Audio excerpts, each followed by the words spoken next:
All right. Happy Thursday, people. Thank you for listening to Ingram Law. As always, we appreciate you being a guest. My website is joeingramlaw.com. My phone number is 205-335-2640. My podcast is called Real Law Alabama, where we discuss criminal law and family law topics throughout the state. We take cases from Huntsville, Birmingham, Mobile, Montgomery, and even Dothan if you have serious money. So we've had some really good guests the last couple of weeks, and we have had great feedback. And tonight's guest is a criminal defense attorney out of Utah.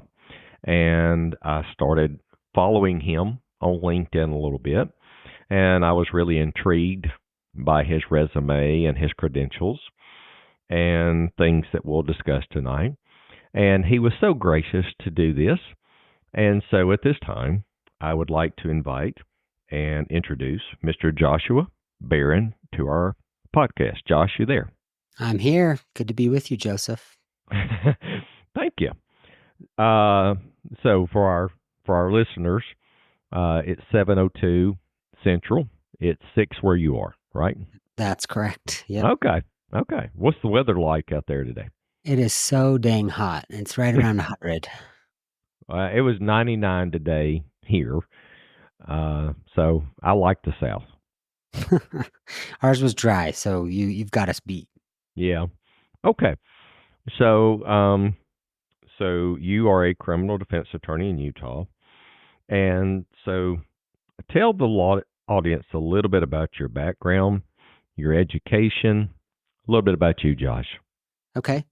Yeah, I had kind of a weird education. I did public school through 4th grade, then I homeschooled 5th to 8th grade, and then I started college instead of starting 9th grade. So then I finished my bachelor's when I was 18 in history, and then served a mission for the Church of Jesus Christ of Latter-day Saints in Chile for 2 years, and then came right back and straight into law school and when I was 21. So finished law school when I was 23 and started practicing law. And I was a prosecutor for a year. And then in 2009, I started my criminal defense practice with a partner. And then he retired in 2017. So I've been doing it somewhat alone since then. We've had people come and go, but my practice has been, criminal defense practice has been since 2009. Okay. All right, Josh. I didn't know this. I just learned something. You went from 9th grade to college? Yeah, I didn't go to high school at all. Instead of going to 9th grade, I went to a community college. And then when I was 16, I transferred to university and finished up my bachelor's there. At 16? Yeah. Finished when I was 18. You must be incredibly gifted. I think maybe I just got there a little earlier than some people. I don't know that I don't know that gap remained. Well, you finished law school before most people even started. Yeah, I think there might have been one young lady that was younger than me in my law school class, but everybody was older than me. I really looked up to everyone, like they all seemed so smart and accomplished and experienced, and it was a little frightening at times. Okay. And you went to BYU Law School. Yep. Class of 07. Okay. So you've been doing this now for a good little while. When did you first know that you wanted to go to law school? Oh man, I have like the worst possible reason for going to law school. I didn't, so I was a history major, and that's not the most marketable degree. And I was looking at, business school or what do I want to do? And there was no math on the LSAT. So I took the LSAT and, I did okay. And I asked my mom to apply to 10 law schools while I was serving my mission in Chile. And she said, oh, yeah. 10's a lot. I don't know why I thought 10 was such an important number, but she only applied to one because she wanted me to meet a nice Latter-day Saint girl and get married. So, and her plan worked. And so I've been in Utah ever since. I grew up in Southern California. Never really expected to be in Utah, and here I am. Okay. You like Utah? We really like it. We really like it. Yeah. I mean, I kind of feel like the world is your neighborhood, like if you love your neighbors, it really doesn't matter where you live, and we love our neighbors. Okay, that's good. Let me ask you a question. I have another lawyer friend in Utah. I'm not going to disclose him because I don't want to embarrass him tonight, but I actually talked to him Sunday. He tells me in Utah, it's a different state than Alabama, obviously, that generally clients do not drive more than 15 to 20 miles to hire a lawyer. Is that true geographically from your experience or no? No, no, I don't think so. We always had our office in Salt Lake for years, and we thought for some reason like that was giving us some kind of special sauce that was getting everybody because we would represent people 4 hours away. And then during COVID, I just got sick of. I wasn't using my office in Salt Lake, but I was paying for it. And then when that lease ended, I ended up getting an office, 5 minutes from my house in Lehi, Utah, which is about 45 minutes south of Salt Lake. And people hire me all over the state. So no, I mean, and I think especially since COVID, way fewer clients want to meet in person. A huge majority of my clients just want to talk on the phone. I expected them to want to do more video. They don't want to do video. They just want to talk on the phone. If they feel good, then we're in. If we're not, then I don't think an in-person meeting is going to make a big difference to them. So we definitely have availability. We're open to doing it in person, but it's probably one client a month that wants to meet in person before we start working together. Okay. All right. So tell the audience the type of cases that you handle routinely in your practice. Yeah, so I'm almost 100% criminal defense. We're starting kind of an immigration thing because I speak Spanish, and a lot of my criminal defense clients have immigration, issues going on. So to serve them better, we're doing more immigration. But my criminal practice is, the full range. Kind of our feeling is if it's important to the client, then it's going to be important to us. So, we'll do a DUI, or we'll do a domestic violence assault case, or we'll do a sexual assault case that's got 25-year minimum mandatory. We do quite a bit we kind of do the range. Okay. Have you had any experience? I've had 3 cases this year, and this is coming, Josh. I have 3 new cases that involve AI technology that involve sex crimes. Have you had those cases yet? I have not. It'll be interesting when they come because of the way, those statutes are not written with AI in mind. So we defend that type of case, but we haven't had AI come up yet. How's that gone? Is that a good defense so far? No, and the governor of Alabama, Kay Ivey, just signed a new law that goes into effect October 1 regarding using AI technology making pornography, child porn, that carries, essentially a lifetime sentence in state penitentiary, which it should. And I have someone that would have been applicable to. The only reason they avoided this nightmare scenario is it happened now, and the law's not retroactive, so they dodged a huge bullet. But it has become apparent to me, Josh, and I've done a lot of research in the last couple months on AI technology, and that is the new market for criminal defense lawyers. Cybercrime, AI technology, cyber defense, all those new areas are up and coming. And for the next 20 or 30 years, that's where the money is to be made, unfortunately. Isn't that a cool thing about criminal defense that, all of a sudden you're learning about, AI because you've got a client who's, you think you do one thing, but you end up having to learn all these other things so that you can help your clients. It never gets old, does it? It's always something new. you got to be a lifelong learner to really do this, right? In any field, and you got to really be educated to represent your client. Yep. Yeah. Yeah. Yeah. And this happens in every area of life. There's technology, like drone technology, and then legislation always catches up or follows the technology. So AI has been around a while. We're just now starting to legislate AI technology. So it's always Yeah. technology, legislation, then Yeah. statutes, right? Yeah. Yeah. And that's the sad part of this is that you're out there doing something and you don't know it's really a crime yet, or it hadn't Right. become a. So, but anyway, I just thought I'd throw that into you. So, Yeah. okay, We're always having to keep on top of these new developments, aren't we? yeah. Do you have one particular case or trial that you is notable to you, without names or persons, that you would like to share with our audience that you tried or was involved in?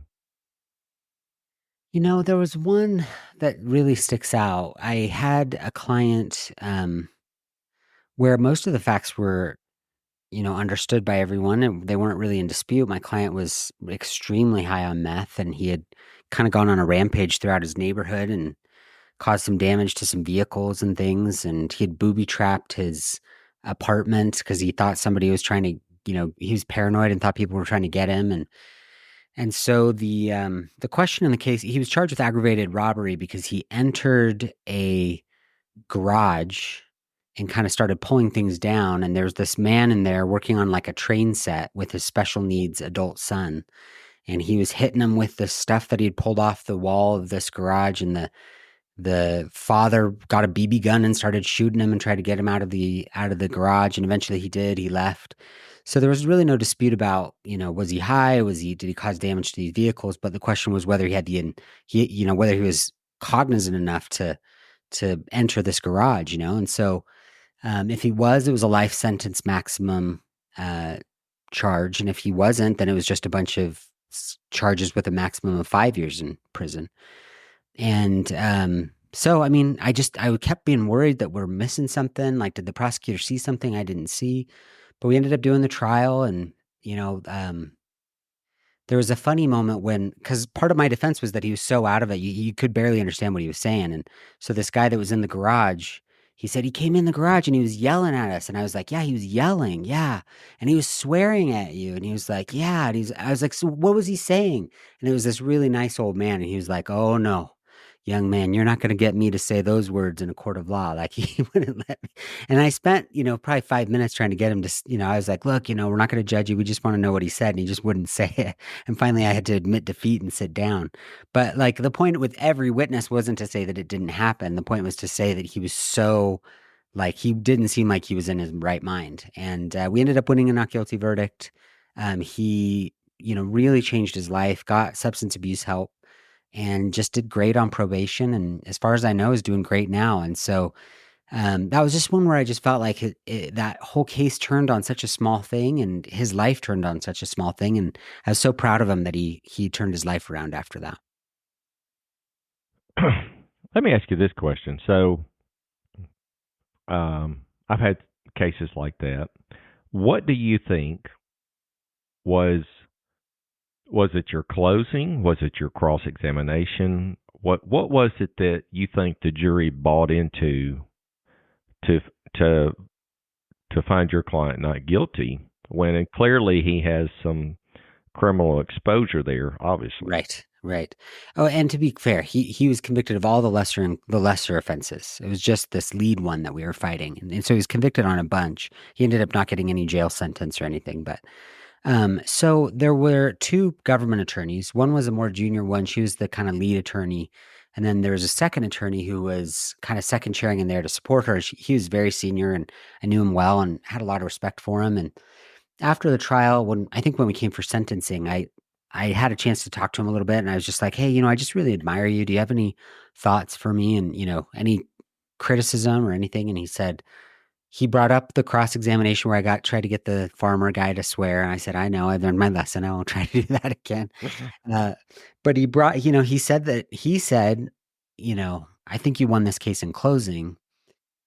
And I was really flattered by that. I appreciated that. I mean, I think one of the difficult things about criminal defense is that it's so complex that it's difficult sometimes to isolate variables, like I thought that was very kind of him. I think he was trying to pay me a compliment. But I don't know that anybody knows, I don't know that the jurors know, and we've been we've been trying something that I think is a little bit innovative where it's really difficult to simulate a trial, especially like in a survey or something like that. But we try to isolate really simple questions like what is a potential juror's initial reaction to this photo, for example? And so we've tried to do surveys of some of those things so that we know kind of where we're starting at the beginning of a trial. But it's very difficult, I think, to know where you won or lost. I think that's one of the things that makes it so difficult to get good at trial work is that sometimes you get verdicts and you just don't understand them, or you win and you just don't really know why. And so I don't know that I ever know. Do you ever? What about you? When you do a trial, do you feel like you know when it turned? Um, one of the greatest trials I ever had was a federal case against one of the best U.S. attorneys, probably in Alabama. And it was such a bad case. I mean, it was so bad you would think I should have lost hands down. And I just kept using my theme phrase in this case throughout the case. Okay. And two jurors, you could tell, bought in. They were computer forensic people, and they bought into my theme and my line of questioning and cross examination. And I just knew they were not going to find my guy guilty. There were three co-defendants at the table against the U.S. Attorney's Office, and I just knew. And because the trial lasted 10 days, they were Russian Armenian. We had two interpreters. My closing, I was allowed 45 minutes, which is pretty long in a federal case. But I knew after the closing, and I looked at the jurors, and two of them were shaking their head with me. I was like, "Yeah, this is over. This ain't happening." Now so we got a hung jury the first time, and as a defense lawyer, when they retry you, it never goes well the second time, right? I've only had one hung jury in my whole career, and it was on a misdemeanor. I don't know. I don't even understand why they hung, honestly. But yeah, I've only had one hung jury. How many hung juries have you had? I've actually had 7. Wow. Now, most of them were state cases, but I had one federal hung jury that case. And when they came back to retry it, retrials never go well for the defense. The government retools their case. They pour more money into it, Josh. Okay, Yeah. The government spends more money, and they're adamant because they want their pound of flesh. They don't want to be embarrassed by a defense lawyer because they have 90%, 96%, conviction rates. Yeah. It doesn't go well, and we got tattooed the second time. I mean, it was bad. It was really bad. Yeah. That's a bummer. Well, Yeah, and mine, it was this little misdemeanor case, and I was like, why are you guys going to retry this case? And I had to wait like 3 months for their emotions to settle down, and then they dismissed it. So I didn't have to retry that one. well, that's good. Okay, so let me ask you this. I started following you because you have a publication that you put out every month. Is that right? Oh man, I try. Sometimes I miss, but yeah, we try to have our newsletter go out. I do my best. So, how many people are on your email publication? I want to say it's like 350, something like that. Wow, that's pretty good. And I assume they're people in other states like me, I guess. Yeah. Yeah. Do you They get do you come. get do you get feedback on your publication? Yeah, people are really nice. I'm sure that somebody hates it, and so far they haven't shared it with me, but but yeah, people are really kind. They're very kind. Does it help drive SEO to your website? I think it does, probably, right? I don't think it's really. very well connected to our website. We don't SEO. We kind of made a conscious decision to not think about SEO. We don't ever think about SEO. Interesting. We did AdWords and spent a ton of money on AdWords for probably 11 years, 10, 11 years. We spent millions on AdWords, but we decided we're going to be good at AdWords, not SEO. Wow. Um, we spend not a huge market, but we spend a lot of our marketing budget on Google AdWords. Hmm. Now it does pay off about 5 to 1 easily, so Nice. it is a good return on our investment. Yeah. So yeah, so that drives our marketing budget. But I tell you the other thing that does, and we do this still to this day. My law clerks write at least 3 legal blogs a week Really? on topics. Yeah, and Google ranks that under their algorithm because it's on whatever the crime is, right? And so you become almost the authoritarian on whatever the crime is in that state. Hmm. And so I've got 40 pages of blogs going back almost 10 years Wow. on my website, from murder, rape, robbery, domestic violence, DUI, everything under the sun. And that's how we get cases. Hmm. People go Google a crime. We've written a topic on it under a blog, and we get the case. That's cool.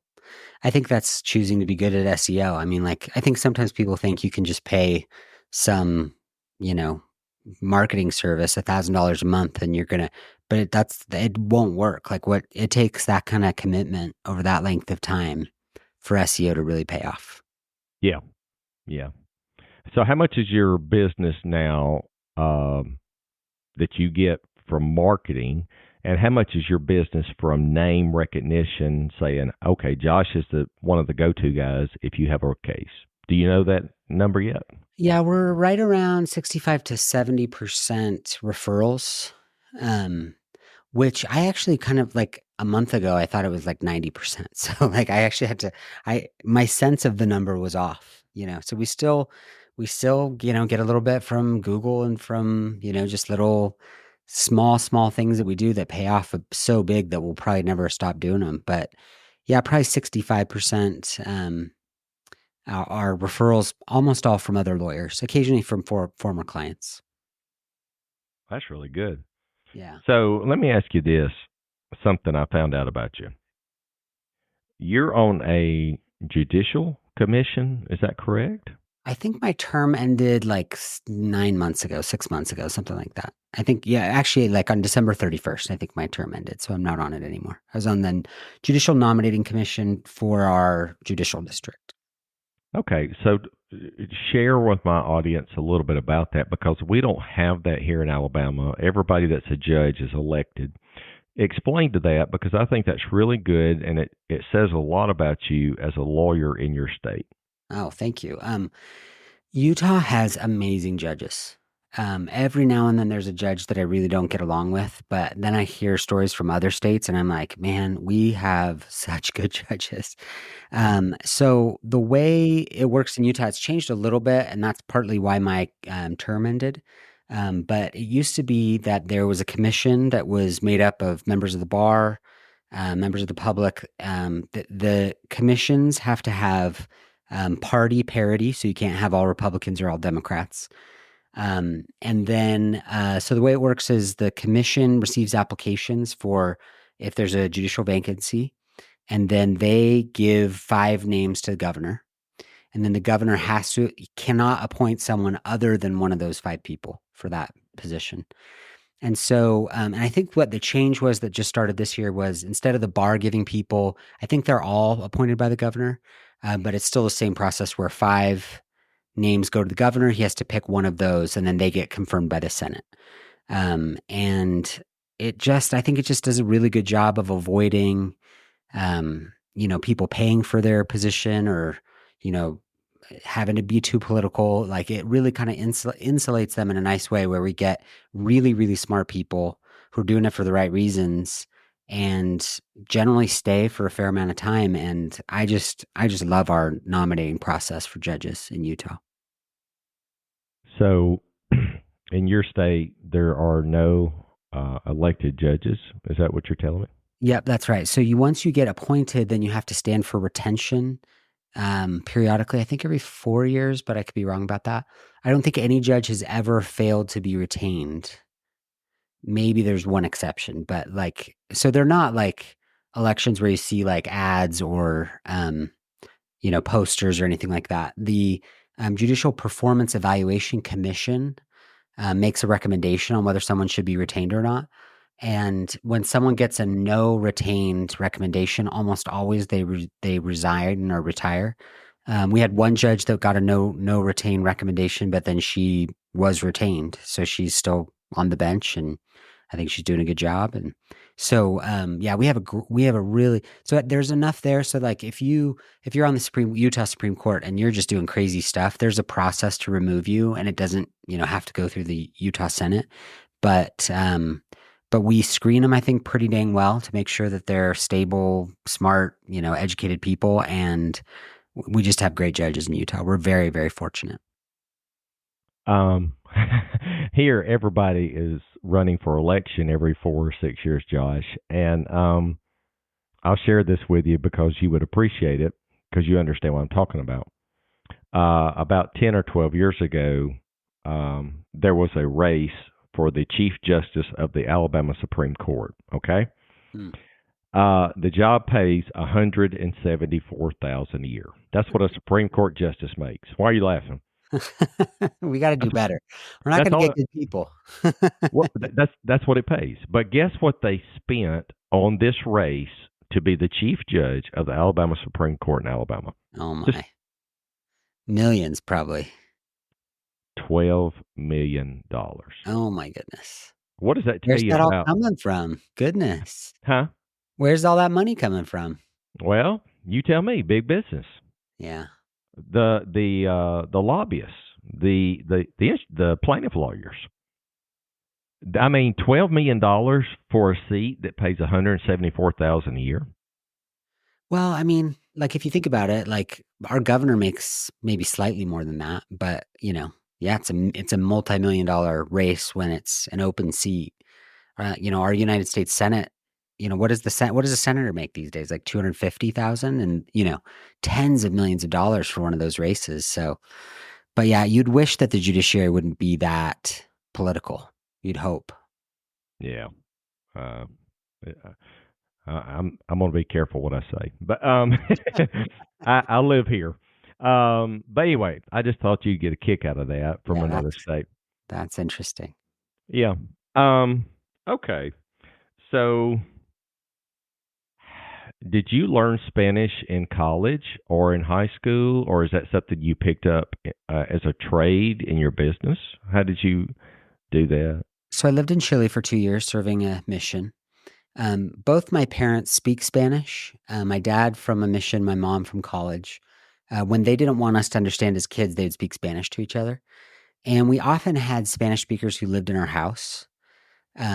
So I was like, I had a lot of exposure to Spanish, but I like consciously refused to learn to speak Spanish. My mom always wanted to teach me, and I did not want to learn. And then she like cursed me. She was like, "You're gonna serve a mission in a Spanish speaking country," and she was right. But so yeah, I really learned in Chile, but I feel like your brain kind of picks stuff up, especially when you're little, and it didn't feel quite as painful to me, it seemed, to learn Spanish as some other people. And I think it was because of that early exposure. I really love Spanish. I really love Spanish. And a lot of my clients speak Spanish. And I've had really embarrassing Spanish moments with my clients. But I really love being able to serve them and speak to them in their language. Is there a lot of I don't know, Josh. I've never been to Utah. Is there a lot of Hispanic community in Oh, Utah? yeah. Yeah. Oh, okay. Definitely. I don't know the numbers offhand, but yeah, there's a huge Hispanic population here. Okay. All right. So that's a little bit about Mr. Josh Barron, or do you prefer Joshua? I hope I haven't been Josh offensive. is great. No, the only person who calls me Joshua is my aunt, and it always makes me feel like I'm slightly in trouble. So Josh is perfect.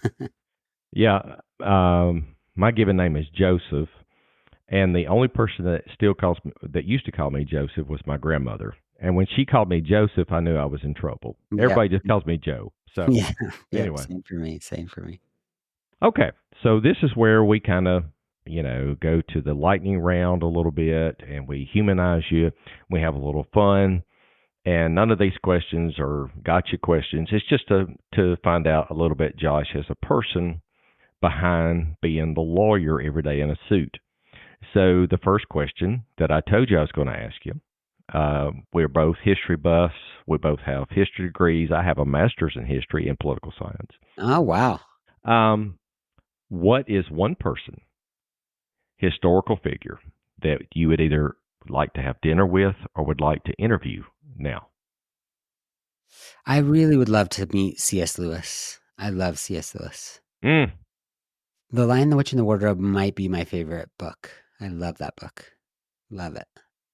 He seems like he was a fun hang too. He seems like he could take a joke and could make jokes, but he seems I had his productivity blows me away. I don't understand it. He would, he's a full-time medieval professor. So he's doing like academic work on like really important in his field topics. And then to like relax in the evenings, he wrote the Chronicles of Narnia. And I just like, I can't understand that. It's crazy. It's crazy. That's a pretty highbrow person you just mentioned, Josh. That's pretty highbrow. Okay. Yeah, I'm a big fan. I'm a big fan. That tells me a lot about you. Okay. Do you consider yourself introverted or extroverted? Pretty extremely extroverted. Yeah. Are you really? Yeah. Yeah. I would be a really bad like appellate lawyer. I need to be around people and be talking a lot to that. It gives me a lot of energy. So, there's times that I need to kind of focus or be alone or things like that, but I love having people around. I always thought I'd write better if I had somebody sitting on a couch next to me while, so I could just like read out loud. Yeah. What do you think about that? But I've never had the courage to pay somebody to do that. Okay. We're totally opposite. I'm very introverted. Really? That's Yeah. interesting that you have a podcast. Everybody says that. Everybody says that. Yeah. Do you feel Um, drained at the end of a podcast? Like, do you feel like, that took a lot out of me? no, this is the most exciting hour every week that I live for on Thursday night. Is this Oh, that's podcast? cool. Oh, Yeah. that's very cool. I love that. And even though I'm extremely introverted, now when I go in a courtroom, I have a totally different persona. Okay. I don't know how I do it, but you put me in a room with 5 people, I don't know how to talk. On a one-on-one, I love to talk to people. Mm, mm. I love, the dialogue. I clam up in a group, but somehow when I go in the courtroom, I have a totally different persona. I don't know Mm. how, That's but interesting. That's yeah, interesting. I love one-to-one lunches. Love them. yeah, Love them. I'll go like if I really am looking forward to lunch with somebody, I'll cancel the rest of the afternoon. If they want to stay 5 hours, I'll stay 5 hours. If they want to go after a half hour, I don't want to. I try not to have my feelings hurt. But a 3-person lunch or a 4-person lunch, for me, it's not the same as a one-on-one lunch. I love one-on-one lunches. yeah, yeah. I'm pretty big on that. Let me ask you this. This will tell a lot about you.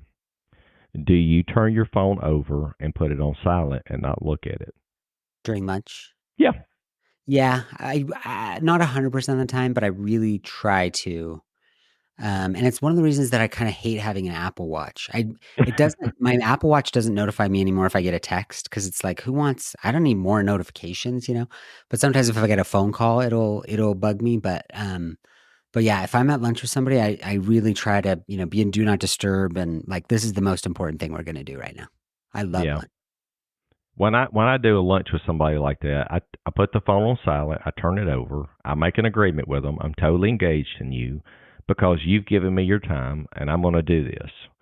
And if I sit there for 60 minutes, 90 minutes, 120 minutes, then that's, time I lost with somebody else. But I feel like I owe it to that person to be fully engaged in that I love conversation. I love Yeah. that. I think you've inspired me to be more careful about that, to do that better. I like that. I'm stealing it. So you're a little bit younger than me, obviously. How much longer do you want to practice, and where do you see yourself in the next 5 years? Hmm. Um, it feels like our immigration practice could really grow in a way that our criminal practice is a little bit more limited by how many cases I can take. So in 5 years, I'd love to have a business and not just a practice. Um, how long do I want to do it? So my grandfather is turning, I think, 93 this year. And he was a pharmacy professor. He stopped working like a year or two ago, and I don't even really think he's still stopped working. I think he still goes into the office a couple of times a week. So I'd love to just keep getting better and keep doing it. Kind of, I don't know. Like, I don't know what I would do if I retired. Like, I don't want to golf. My wife wants to travel a little bit, but I like going for 4 or 5 days. I don't want to go for 6 months, you know? So, Yeah. So that's two questions that I just picked up on that the audience doesn't realize. You said you wanted to run a business. Explain the difference between a practice and a business, mm. and I'll stop there. Explain that just a second. Well, my criminal defense practice is totally reliant on me for a lot of the just essential things, you know, and I've always thought that I really couldn't outsource them. I'm not sure that I could. I couldn't, you know, if somebody gets referred to me personally, I can't really like have an associate take it over or go to all their hearings or anything. So, um, my hope with the immigration practice is that we can have it be more of a system and that we can kind of learn how to do that system well over time and hire people to do it. And I hate the word scale for some reason, but like really is the probably the only word to use to be able to scale it in the sense of like you hire one person and they can do it, and then you hire somebody else and they can do more, and it grows in that way is the hope. But I've never done it, and honestly, in my family, we haven't done it very much either. My dad was a business guy, my grandfather was a business person, and both of them had businesses that were very kind of them dependent, and they made really nice lifestyle businesses, but not necessarily the next Walmart or anything like that. Yeah. Um, Believe it or not, I was a little late to the game in understanding the business model of running a law firm. Mm, I always wanted to be a lawyer, right? Trial yeah, lawyer. yeah, Now I'm understanding that I can't be everywhere every day and do everything in all the cases that I have. yeah, So I'm wanting to hire, you know, young lawyers to cover hearings for me. But at the same time, there's two problems. This is my opinion. Young lawyers want the title and the money, they don't want the lifestyle. And two, they're not driven like I was 25 years ago to do this. That's my personal opinion. mm, So I'm very selective about the person that I go hire to represent me in a case because they hire Joshua Barron, they hire Joe Ingram based on a reputation, yeah, right? yeah, yeah. And so Gotta be careful.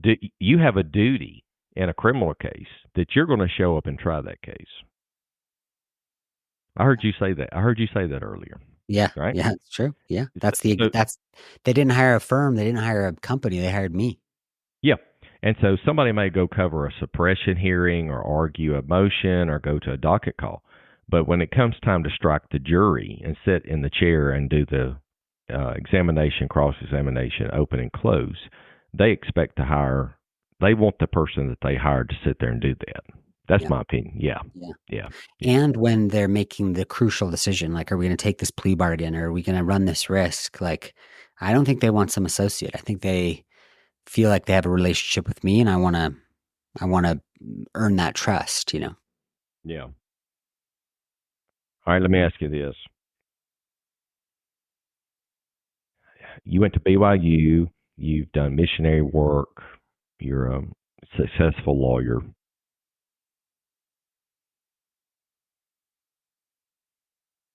What's the most important thing in life you've learned? Whew. The most important thing in life that I've learned.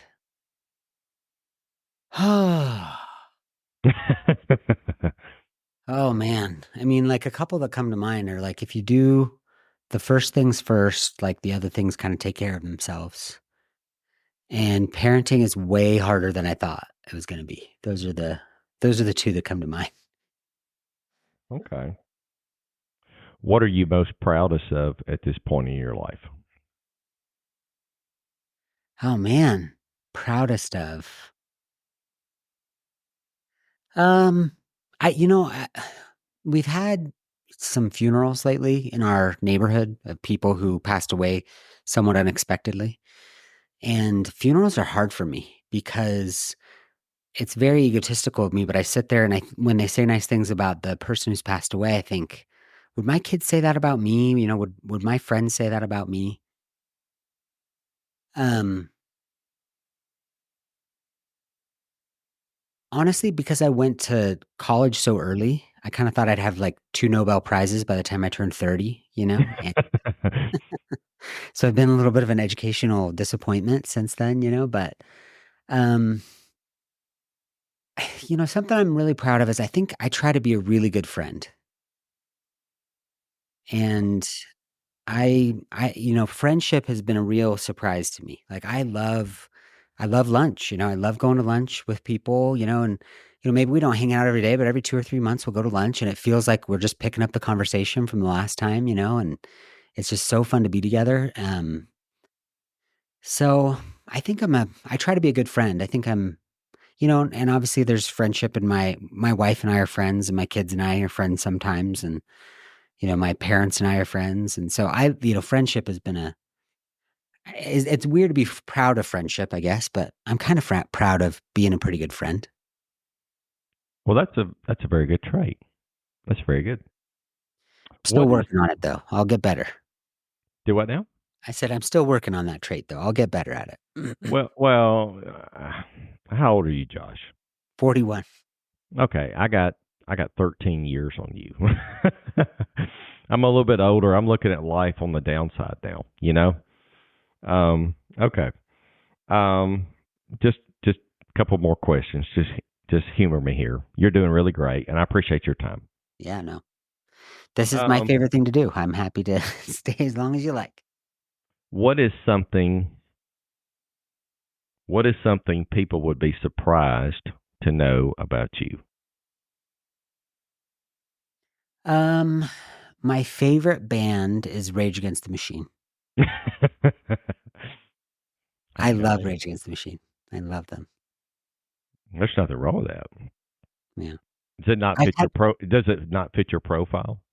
No, I don't think so. I mean, like, I'm pretty conservative and they are not conservative. And I don't think that they would be excited to have me as a fan. They might feel they might feel like that was not appropriate. But I grew up in the 90s and there were all these bands that were just about like conspicuous consumption and, just like girls and money and and then there was this band that was like, no, we want to make the world a better place. And we believe in this stuff a ton, and they're quoting George Orwell and and I was like, oh, these guys, these guys. I love that authenticity, like somebody who really cares about something and isn't afraid to say it. I really enjoy that. So I probably disagree with them on like every single political issue, but just the choice to care, I really appreciate it. Yeah. Um, I know you're from Utah. I know you went to BYU. You're ultra conservative. We agree on that. But I'm a little bit different. I'm a little bit older. My band is Metallica. Ah, there we go. I can sit in my office, Josh. I can work on a brief. I can crank up Metallica as loud as I want to in a pair of blue jeans and flip flops Nice. and go to town. That's Yes, great. that is my Saturdays, Josh. I'm not I kidding. never, ever, ever, ever work on Saturdays. Ever, ever, ever, I ever. work 7 days a week. Do you? 7 days a week, a minimum 12 hours a day. Really? Yep. Yeah, I leave every day at 5. This is very unusual. I didn't even know if my key would work to get in because I've never been in this site, literally. Josh, this is like halftime for me. I go to Oh like my I goodness. I go to almost midnight. Yeah. For a long Okay. time, I felt kind of bad that I don't know that I can do that. I don't know that I can go that late, but something that I've been doing is like I'll have multiple projects. And when I get sick of one, I just switch to the next one. And I can kind of go forever that way. But if I stay on the one that I'm stuck on, then I'm looking at my watch, at 5. So that's Yeah. interesting. Yeah. Anyway, okay. Well, this has been very entertaining for me and my audience, and you have been so kind. And so, Josh, I'm going to give you about a minute or so. Is there anything you would like to share with people of Alabama that you would like them to know about you or criminal law?